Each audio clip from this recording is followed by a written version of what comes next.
గ్రామీణ ప్రాంత క్రీడాకారులను గుర్తించి అంతర్జాతీయ స్థాయి పోటీలలో పాల్గొనేలా చేయడమే సీఎం కప్ ఉద్దేశమని జిల్లా కలెక్టర్ స్పోర్ట్స్ చైర్పర్సన్ హేమావతి అన్నారు. సిద్దిపేట జిల్లా కేంద్రంలోని ప్రభుత్వ డిగ్రీ కళాశాలలో గురువారం జరిగిన సెకండ్ ఎడిషన్ సీఎం కప్ జిల్లా స్థాయి పోటీలలో ప్రారంభ కార్యక్రమానికి ముఖ్య అతిథిగా విచ్చేసి మాట్లాడారు. గ్రామీణ ప్రాంతం క్రీడాకారులను, వారిలో దాగి ఉన్న ప్రతిభను, పాఠవాలను వెలికి తీయాలని ప్రభుత్వం ప్రతిష్టాత్మకంగా ఈ పోటీల నిర్వహణను చేపడుతుందన్నారు. ప్రాథమిక స్థాయిలో విద్యార్థులను క్రమశిక్షణ గల పౌరులుగా తీర్చిదిద్దే బాధ్యత బీఈటీలపైన ఉందన్నారు. విద్యార్థులందరూ తప్పనిసరిగా ఏదో ఒక క్రీడల్లో పాల్గొనాలన్నారు.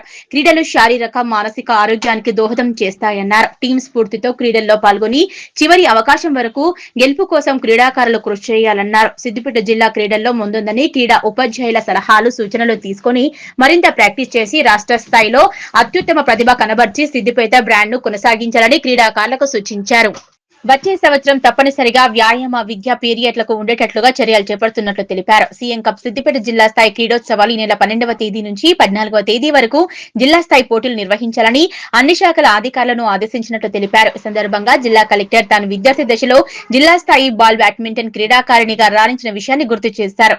జిల్లా యువజన క్రీడల అభివృద్ధి అధికారి జంగంపల్లి వెంకట నరసయ్య మాట్లాడుతూ ఈ పోటీలపై విస్తృత అవగాహన కల్పించాలనే ఉద్దేశంతో జిల్లా వ్యాప్తంగా సీఎం కప్ టార్చ్ ర్యాలీని జనవరి 7 నుంచి జిల్లాలో నిర్వహించడం జరిగిందన్నారు.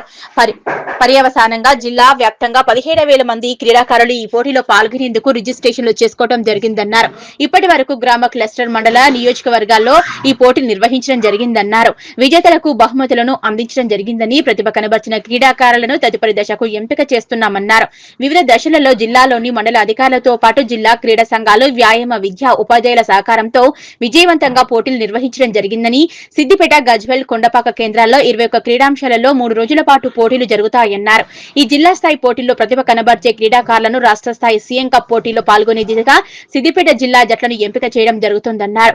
రాష్ట్ర స్థాయి పోటీల్లో విజేతలుగా నిలిచే క్రీడాకారులకు స్వర్ణ పథకానికి 25,000, రజతానికి 15,000, కాశ్య పథకానికి 10,000 రూపాయలు ప్రభుత్వం అందజేస్తుందన్నారు. కార్యక్రమంలో జిల్లాలోని వివిధ శాఖల అధికారులు, జెడ్పీసీఓ రమేష్, డిఎస్సీడీఓ హమీద్, పీజీ కళాశాల ప్రిన్సిపల్ రవినాయక్, పాఠశాలలో క్రీడా కార్యదర్శి సౌందర్య, వ్యాయామ విద్యా ఉపాధ్యాయ సంఘం అధ్యక్షులు అశోక్, కార్యదర్శి హరికిషన్, వివిధ క్రీడా సంఘాల అధ్యక్ష కార్యదర్శులు, వ్యాయామ విద్యా ఉపాధ్యాయులు, క్రీడా శాఖ సిబ్బంది తదితరులు పాల్గొన్నారు.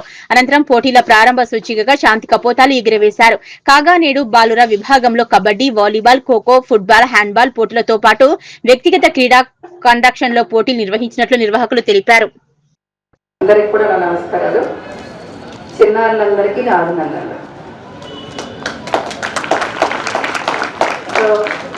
మిమ్మల్ని అందరినీ చూస్తుంటే నేను కూడా స్కూల్ లెవెల్లో ఉన్నప్పుడు స్పోర్ట్స్లో పార్టిసిపేట్ చేశాను. బాల్ బ్యాడ్మింటన్ డిస్ట్రిక్ట్ గవర్నమెంట్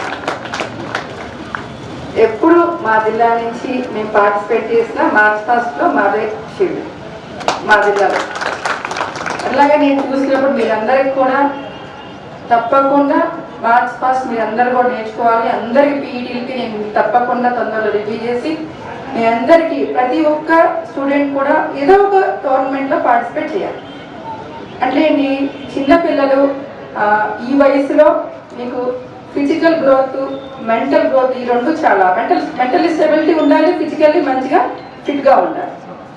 అదే రకంగా క్రీడలు అంటే ఏంటి, మనకి పోరాట స్ఫూర్తిని తెలియజేస్తాయి. అంటే ఏంటి, గొల్లిపోట అందరూ పార్టిసిపేట్ చేసిన వాళ్ళందరూ క్రీడల్లో గెలవరు కదా. కానీ తప్పకుండా క్రమం తప్పకుండా ఎవరైతే కనుక అభ్యాసం చేస్తారో, ఎవరైతే కనుక ఒక పట్టుదల, డెడికేషన్ ఉండి రెగ్యులర్గా ప్రాక్టీస్ చేస్తూ ఒక బ్యాలెన్స్డ్ వేలో కనుక పోతే తప్పకుండా విజయం మిమ్మల్ని వరిస్తుంది. సో ఇవన్నీ డీటెయిల్స్ అన్ని మనకి డిప్యూటీ మీ సార్ చెప్పారు, జిల్లా అధికారి గారు. నేను మీ అందరికీ చెప్పేది ఏంటంటే పోరాట స్ఫూర్తి మీ అందరిలో ఉండాలి, గెలవాలనే ఒక పట్టుదల మీలో ఉండాలి. ఎవరైతే కనుక దీనిలో ఉత్తమ ఫలితాలు చూపిస్తారో వారు విజేతగా నిలుస్తారు.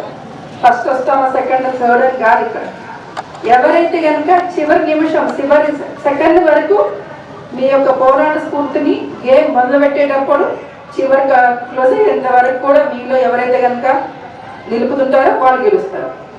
కానీ ఇక్కడ టీమ్స్ ఉన్నాయి, వాళ్ళన్ని టీమ్స్ ఉన్నప్పుడు టీం మొత్తం కలిసి ఒక లీడర్ ఆధ్వర్యంలో మీరు కాంపిటీషన్లో మీరు పార్టిసిపేట్ చేస్తారు. టీంలో అందరూ ఒకటే మాట మీద ఉండాలి, ఒకరికొకరు సహకరించుకోవాలి. మీరందరూ కూడా ఒకలాంటి కోఆర్డినేషన్తో పనిచేయాల్సి ఉంటుంది.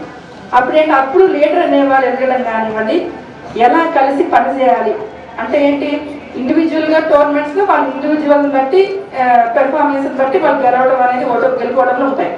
కానీ ఇక్కడ టీంతో కలిసి పార్టిసిపేట్ చేస్తున్నారు కాబట్టి టీమ్ స్పిరిట్ చాలా ఇంపార్టెంట్. కలిసి మీకు ఎవరో కూడా ప్రతి టీంకి ఒక లీడర్ అయితే ఉంటారు కాబట్టి ఆ టీంతో లీడర్తో కలిసి అందరు కలిసి పనిచేసి మీ మండలం కానివ్వండి, మీ స్కూల్ కానీ ఖచ్చితంగా స్పోర్ట్స్లో గెలవాలని ఖచ్చితంగా పట్టుదలగా ప్రయత్నం చేయడం తప్పకుండా ప్రతి ఒక్కరు కూడా.